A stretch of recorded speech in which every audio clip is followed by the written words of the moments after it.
अस्सलाम वालेकुम अज़ीज़ तलबा, मैं उम्मीद करता हूँ कि आप सब खैरियत से होंगे। अज़ीज़ तलबा, आज की इस वीडियो का मकसद जमात नहम उसका इस्लामियात का पेपर पैटर्न और इस्लामियात का जो पेपर उसको हल करने का तरीका आज हम दोनों साथ साथ एक इस वीडियो में डिस्कस करेंगे। व्यूअर्स, ये वीडियो बहुत ही छोटी होगी और आप इसके आखिर तक बनी रहेगा, क्योंकि इसमें आखिर तक वो पॉइंट्स बताए गए हैं जो बच्चे मिस करते हैं और उनके नंबर कम हो जाते हैं। मैंने अल्हम्दुलिल्लाह से फ़र्स्ट ईयर और सेकंड ईयर में 94 ओवर 100 मार्क्स इस्लामियात में हासिल किए हैं।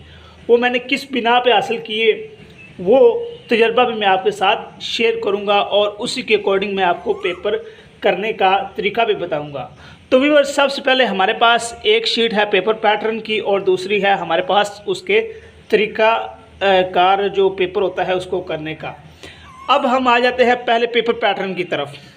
हमारे पास ये पेपर पैटर्न है, इसमें टोटल 3 हिस्से होते हैं। एक हिस्सा अव्वल, दूसरा हिस्सा दोम और तीसरा हमारे पास होता है हिस्सा सोम। और ये जो पेपर होता है सारा ये 100 मार्क्स 100 नंबर का होता है। अब व्यूअर्स, हिस्सा अव्वल जो होता है वो मरूजी तर सवालात होते हैं, उसमें 20 MCQs आते हैं और आपने 20 अटैम्प्ट करने होते हैं और वो 20 मार्क्स के ही होते हैं। तो ये हिस्सा अव्वल हमारा MCQs में ये कंप्लीट हो जाता है। उसके बाद सेकंड नंबर पर हमारे पास आ जाता है हिस्सा दोम।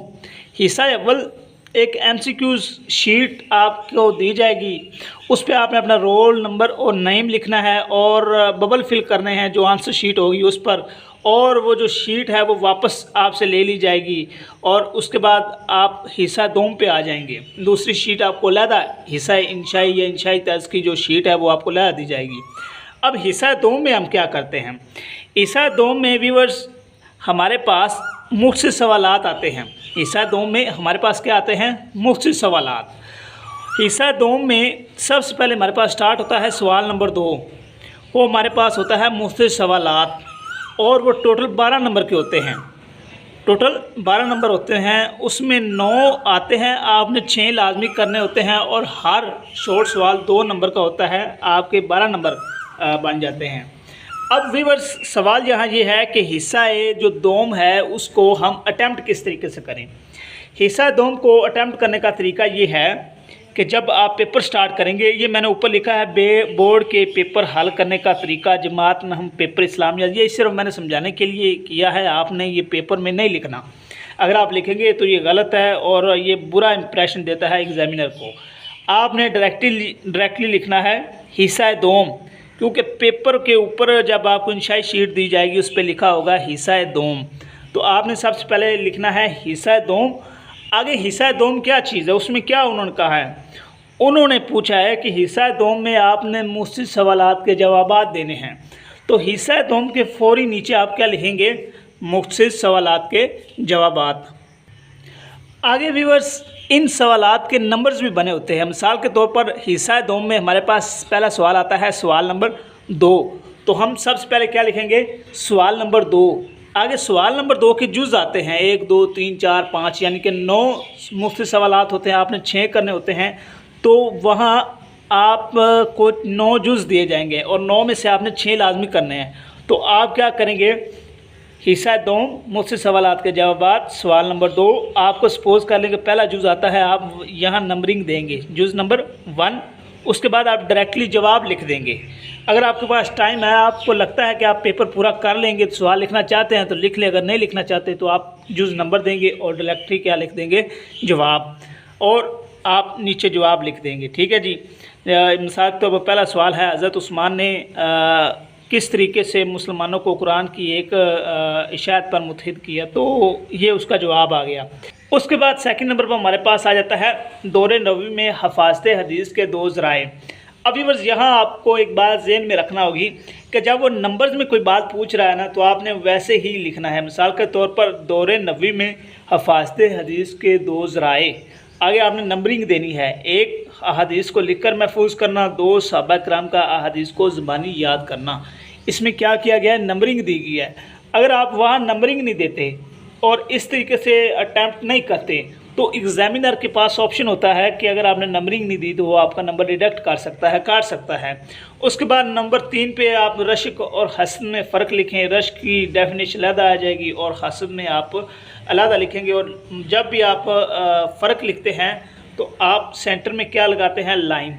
तो ये हमारे पास चल रहा है हिस्सा दोम का सवाल नंबर 2, यानी कि इंशाई तर्ज का जो हमारे पास पहला सवाल होता है। ऐसे ही आप तीसरा, चौथा, पाँचवा और छठा 6 सवाल आप कंप्लीट करेंगे एक तरफ। जब आपके 6 सवाल कंप्लीट हो गए, आपको दूसरे 7, 8, 9 ये सारे आते हैं तो आप लिख सकते हैं, उसमें कोई मसला नहीं, लेकिन 6 आपने लाजमी करने हैं। अब व्यूअर्स, मिसाल के तौर पर आपका इस शीट पर यहाँ या यहाँ आकर आपका सवाल नंबर जो 2 है वो ख़त्म हो जाता है, तो आपने क्या करना है, सवाल नंबर 2 जब ख़त्म हो जाएगा उसके नीचे आपने लाइन लगा देनी है। उनको पता चल जाएगा कि जो सवाल नंबर 2 है ये वहाँ ख़त्म हो गया है। उसके बाद व्यूअर्स हम आगे चलते हैं। आगे हमारे पास आ जाता है सवाल नंबर 3, और वो कौन सा है, मुझसे सवालात। अब देखें, हमने हिस्सा दोम वो हमारे पास सारे मुझसे सवालात होते हैं, उसमें 3 सवाल होते हैं, सवाल नंबर 2, 3 और 4। हमने बस यहाँ लिख दिया है मुझसे सवालात के जवाबात। इसके बाद हमने हिस्सा 2 में कहीं भी लिखना मुझसे सवालात के जवाबात, क्योंकि पता चल गया कि ये मुझसे सवालात के जवाबात ही हैं हिस्सा 2 में। तो यहाँ हम डायरेक्टली क्या लिखेंगे, सवाल नंबर 3। उसके बाद हम उसके जुज़ पे आ जाएंगे, जुज़ नंबर 1, 2, 3, 4, ऐसे हम करते जाएंगे 5 और 6। ये 6 इसमें करने हैं, 12 नंबर के होते हैं। जुज़ सवाल नंबर जो 3 होता है, तो ये 12 नंबर हमारे कंप्लीट हो जाएंगे। अगर आपको आगे भी आते हैं कर लें, कोई मसला नहीं, तो 6 लाजमी आपने करने। तो यहाँ तक आपके 6 कंप्लीट हो गए। जहाँ कंप्लीट हो जाएंगे वहाँ आपने लाइन लगा के मेंशन कर देना है कि यहाँ जो सवाल नंबर 3 है वो हमारा ख़त्म हो चुका है। तो इसके बाद हमारे पास आ जाता है सवाल नंबर 4। अब सवाल नंबर 4 में हमारे पास क्या है, सवाल नंबर 4 में हमने टोटल जो है 8 शॉर्ट अटैम्प्ट करने होते हैं, 12 होते हैं, 8 लाजमी करने होते हैं। अब वैसे ही सवाल नंबर 4 हम देंगे, वो भी मुझसे सवाल आते हैं।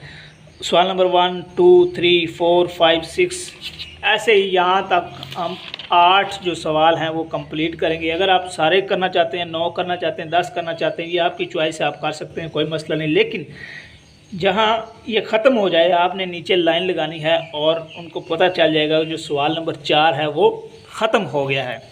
अब ये सवाल नंबर 2, 3 और 4 ये हमारे पास थे मुझसे सवालात, ये हमारे कंप्लीट हो गए, ख़त्म हो गए।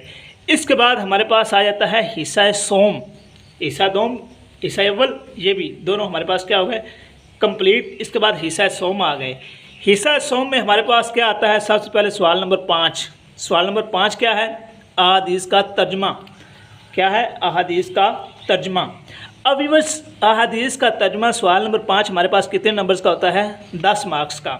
इसमें टोटल आपके पास 4 अहादीस आती हैं, आपने 2 करनी है और हर हदीस 5 नंबर की होती है और आपके पास टोटल कितने नंबर होते हैं, 10। आप क्या करेंगे, सबसे ऊपर पहले लिखेंगे हिस्सा सोम, क्योंकि हम हिस्सा सोम को सॉल्व कर रहे हैं, हिस्सा सोम। उसके बाद सवाल नंबर कौन सा है, 5, हिस्सा सोम सवाल नंबर 5, और वो क्या है, अहादीस से मुबारका का तर्जमा। वैसे आप लिखेंगे अहादीस से मुबारका का तर्जमा। अभी बस इसमें भी नंबर्स बने होते हैं अहादीस में, अलिफ, बे, जीम और दाल। आपने जो अटैम्प्ट करनी है, मिसाल तो आपको 3 आती हैं या 2 आती हैं या 4 आती हैं, तो आप वो जो हदीस सबसे पहले करेंगे उसका नंबर देंगे। मिसाल के तौर पर मुझे पहले अलिफ़ आती है तो मैं उसका इधर हवाला दूंगा, अलिफ़, 1-2 लफ्ज़ उसके लिखूँगा, अल मुस्लिम अखवल मुस्लिम, तो आगे मैं डॉट लगा दूंगा। पूरी वो जो हदीस है उसको नहीं लिखूँगा कि उसमें गलती ना हो जाए, तो मैं डॉट लगा दूंगा। एग्जामिनर को समझ आ जाएगी उसने हिस्सा अलिफ़ की फ़लाँ जो हदीस है उसका तर्जमा लिखना चाह रहा है। नीचे मैं लिखूँगा तर्जमा और उसका मैं तर्जमा लिख दूँगा। अभी बस इसमें सिंपली आपने तर्जमा लिखना होता है अहदीस का, और कुछ चीज़ नहीं लिखनी आपने, ना तशरीह कोई चीज़ नहीं लिखनी, जस्ट आपने सिंपल अहदीस का तर्जमा लिखना है, आपने लिख देना है। उसके बाद हमारे पास नंबर 2 बे आपको आती है, बे। उसके बाद आप लानतल्लाहि अर्रशी वल मुर्तशी ये आप लिखेंगे। उसके बाद तर्जमा का वाला देंगे और जस्ट आप तर्जमा इसमें ऐड कर देंगे। तो ये हमारे सिर्फ तर्जमा है, इसको आपने सिर्फ तर्जमा ही लिखना है अहादीस का। तो ये सवाल नंबर 5 ये हमारे पास कंप्लीट हो जाएगा। ये 10 नंबर हैं, ये हमारे पास कंप्लीट हो जाएंगे। इसके बाद व्यूअर्स हम आ जाते हैं अपने सवाल नंबर 6 पे। अब सवाल नंबर 6 क्या है? शख्सियात का तारफ़। ये हमारे पास होता है कुल 10 नंबर्स का। इसमें टोटल 4 आती हैं, हमने 2 अटैम्प्ट करनी होती हैं और हर शख्सियत का तारफ़ वो हमारे पास कितने नंबर का होता है? 5 का। तो हम क्या करेंगे, यहाँ सबसे पहले सवाल नंबर देंगे। सवाल नंबर कौन सा है? 6। सवाल नंबर 6 और उसमें क्या पूछा जा रहा है? शख्सियात का तारफ़। आप लिख सकते हैं कोई सी 2 शख्सियात पर मुख्तसर तारफ़ का नोट या कुछ भी लिख सकते हैं जैसे आपको मुनासिब लगे। उसके बाद इसके भी पोर्शंस बने होते हैं, अलिफ, बे, जीम और दाल। आपको मिसाल के तौर पर अलिफ सबसे पहले आता है तो आप यहाँ वाला देंगे अलिफ, वो है हज़रत इमाम ज़ैनुल आबिदीन, उसका यहाँ तारफ़, तलीम, दीनी खिदमात और सारा जो उसका डिटेल है वो आप यहाँ लिखेंगे। उसके बाद आपको मिसाल के तौर पर बे आता है, जीम आता है, उसका आप हवाला देंगे और उसका नाम लिखेंगे और नीचे आप तारफ़ शुरू कर देंगे। तो व्यूअर्स आपको टोटल 2 लिखने हैं, 3 भी लिख सकते हैं, 4 भी लिख सकते हैं, जैसा आप चाहें। और ये आप 2 अटैम्प्ट करेंगे तो आपके 10 नंबर इसके पूरे हो जाएंगे। उसके बाद नंबर 7, जो सवाल नंबर 7 होता है उसमें हमारे पास आते हैं तफसीली सवालात। वो टोटल हमारे पास होते हैं 20 नंबर के, 4 आते हैं, 2 करने होते हैं और हर एक 10 नंबर का होता है। यानी कि 2 करने हैं 4 में से और हर एक 10 नंबर का होता है। और 10 नंबर का जब होता है तो आपका 2 सवाल आपने अटैम्प्ट करने होते हैं। मिसाल के तौर पर ये हमारे पास सवाल नंबर कौन सा है? सवाल नंबर 7। तो ये कौन सा है? तफसीली सवालात। हम क्या करेंगे, सवाल नंबर 7 उसका जुज़ नंबर बनाए जाएंगे, जुज़ नंबर 1, 2, 3, 4। तो जुज़ नंबर 1 है मिसाल के तौर जमा तदवीन कुरान पर तफसीली नोट। अगर आपको आता है आप यहाँ लिखेंगे कि जुज़ नंबर 1 जमा तदवीन कुरान पर तफसीली नोट, नीचे आप जवाब लिखेंगे और आप सारी उसमें डिटेल पुट कर दे जाएंगे, सारा बताएंगे कि जमा तदवीन कुरान किस तरीके से हुआ। ये आपका सवाल नंबर 7 का एक सवाल, एक जुज़, एक पोर्शन हो गया। उसके बाद हम आ जाते हैं इसके दूसरे पर। अब दूसरे में हमने क्या करना है कि वैसे ही जुज़ नंबर देना है। उसके बाद अक़ीदा आखिरत पर जामे नोट, ये सवाल है मिसाल के तौर पर, नीचे जवाब और आप सारा डिटेल में लिखेंगे। अब व्यूअर्स यहाँ तक जब आप 2 तफसीली सवालात के जवाबात लिखेंगे तो आपका पेपर कंप्लीट हो जाएगा। अब उसके बाद सवाल ये है कि कुछ बच्चे कहते हैं कि जो खाली सफ़ात है उस पर लाइनें लगाना चाहिए। तो लाइनें लगा लें, अच्छी बात है, कोई मसला नहीं। अगर आप नहीं लगाना चाहते तो तब भी कोई मसला नहीं, क्योंकि जब आप सवाल आपके ख़त्म हो गए तो बाहर से कोई भी चीज़ जो आएगी वो आपकी मतलब वो ना चेक होगी और ना ही उसका नंबर कटेगा और ना ही ऐड होगा। अगर आप लाइनें लगाना चाहते हैं सिक्योरिटी के लिए तो आप इस तरीके सेंटर में रख कर बिल्कुल ब्लू बॉल पॉइंट या मार्कर से आप एक लाइन लगा लेंगे सेंटर से, बस ऐसे आप लगाते जाएंगे, ये खूबसूरती से आगे लगती जाएंगी। ऐसे सेंटर से बिल्कुल सीधी एक लाइन लगानी, ज़्यादा नहीं लगानी। तो व्यूअर्स ये था हमारे पास इस्लामियात का पेपर पैटर्न और पेपर हल करने का तरीका। अब अगर इसमें से किसी स्टूडेंट को किसी चीज़ की समझ ना आई हो तो वो कमेंट सेक्शन में कमेंट करके इस पर मज़ीद वजाहत ले सकता है। शुक्रिया।